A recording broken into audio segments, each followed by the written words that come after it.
July revolution বা গণ অভ্যুত্থান যেভাবেই হোক এটাকে রাষ্ট্রীয়ভাবে একটা সাংবিধানিক স্বীকৃতি দিতে হবে। কেন দিতে হবে? কারণ হচ্ছে আমরা দেখেছি বিগত ফেসিবাদের আমলে শাপলায় যে গণহত্যা হয়েছে সেটাকে সরকার গণহত্যা না বলে সেটাকে বলা হয়েছে সরকার পতনের একটা ষড়যন্ত্র।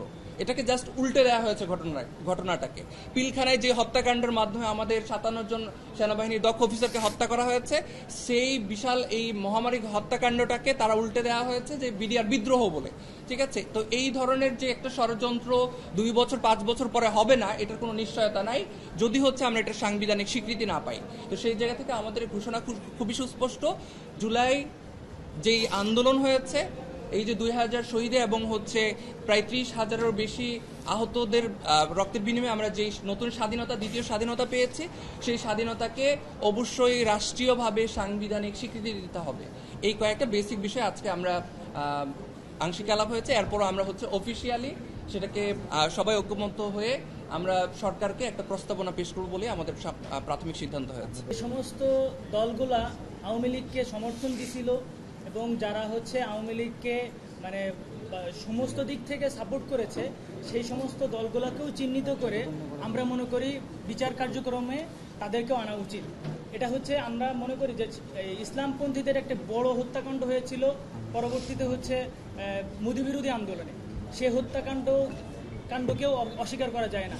এজন্য আমরা এই প্ল্যাটফর্ম থেকে অবশ্যই আমরা মনে করছি যদি না করা হয় এটা, এখান থেকে বড় কর্মসূচি আসবে ইনশাল্লাহ, এবং ঐক্যবদ্ধ হয়ে আমরা এই বিচার কার্যকর প্রতিষ্ঠা করার জন্য ইনশাল্লাহ চেষ্টা করব। আমাদের জুলাই ঐক্যের ব্যানারে প্ল্যাটফর্মে এখানে সকল প্রকার সামাজিক তারপর সাংস্কৃতিক সকল ধরনের সংগঠনকে আমরা উদারতা আহ্বান জানাই শুধুমাত্র জুলাই স্পিরিটকে ধারণ করার জন্য।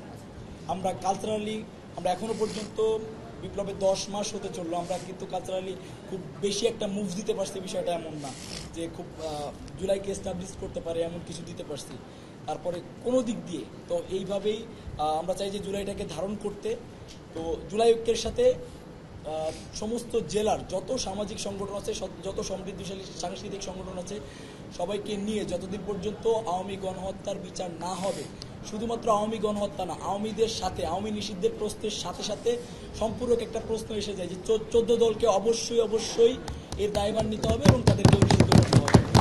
যতক্ষণ পর্যন্ত আমাদের দাবিগুলো খুবই স্পষ্ট, আওয়ামী লীগকে নিষিদ্ধ করতে হবে, সাংবিধানিকভাবে নিষিদ্ধ করতে হবে, সাংবিধানিকভাবে আমাদের জুলাইয়ের স্বীকৃতি দিতে হবে এবং গণহত্যার দায়ে আওয়ামী লীগকে এবং আওয়ামী লীগের সহযোগী সকলকে বিচারের আওতায় নিয়ে আসতে হবে। আমাদের সংগঠনের সংখ্যা প্রায় 80-র কাছাকাছি এবং অনেক সংগঠনে আমাদের সাথে যোগাযোগ করছেন, তারা আমাদের সাথে আসতে যাচ্ছেন।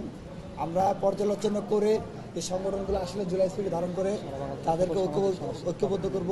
সারা বাংলাদেশে যত সামাজিক সাংস্কৃতিক মানবাধিকার সংগঠন রয়েছে, আমাদের এই জোটের লক্ষ্য হচ্ছে সবগুলো সামাজিক রাজনৈতিক প্রেশার গ্রুপ এবং সাংস্কৃতিক ও মানবাধিকার সংগঠনকে ঐক্যবদ্ধ করা, রাজনৈতিক দলের বাইরে যে সামাজিক আন্দোলন সৃষ্টির লক্ষ্যে। আমাদের লক্ষ্য জুলাই শহীদদের রক্তের প্রতিটি ফোঁটা হিসাব নেওয়া এবং তাদের যে স্বপ্নের বাংলাদেশ ছিল, যে শহীদের আকাঙ্ক্ষার বাংলাদেশ, সেই আকাঙ্ক্ষার বাংলাদেশ নির্মাণের আগ পর্যন্ত এই সামাজিক আন্দোলন পরিচালনা করা।